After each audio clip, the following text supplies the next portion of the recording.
ভুতুড়ে সরাইখানা পর্ব এক। অজানা পথে রাতের অন্ধকার যেন তিল তিল করে গিলছিল পথটাকে। নির্জন রাস্তা, দুধারে বিশাল গাছের সারি, আর মাঝে মাঝে ঝিঁঝিঁ পোকার শব্দ। সমীর মুখ কোঁচ করে গাড়ির স্টিয়ারিং ধরে রেখেছে, ক্লান্তি আর ভয় একসঙ্গে তার স্নায়ুতে খেলা করছে। সে কলকাতা থেকে শিলিগুড়ি যাচ্ছিল গাড়ি চালিয়ে, কিন্তু পথ হারিয়ে ফেলেছে। গাড়ির জিপিএস বন্ধ হয়ে গেছে অনেকক্ষণ আগে। ঘড়ির কাঁটা রাত দুটো ছুঁই ছুঁই করছে। এদিকে গাড়ির তেল প্রায় শেষ, চারপাশে একটাও বাড়িঘর নেই। ঠিক তখনই রাস্তার ধারে একটা পুরনো কাঠের সাইনবোর্ড চোখে পড়ল, শান্তি সরাইখানা, সুলভ এবং আরামদায়ক বাসস্থান। সমীরের মনে এক ধরনের স্বস্তি এল। সে গাড়িটা সরাইখানার দিকে ঘুরিয়ে দিল।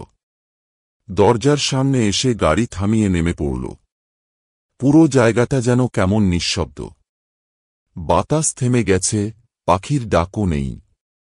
সরাইখানার দরজা আধ খোলা, ভেতরে মৃদু আলোর আভা দেখা যাচ্ছে।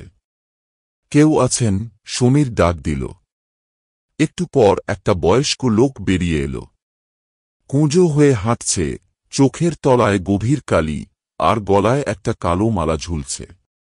রাত অনেক হয়েছে বাবু। থাকার জায়গা খুঁজছেন?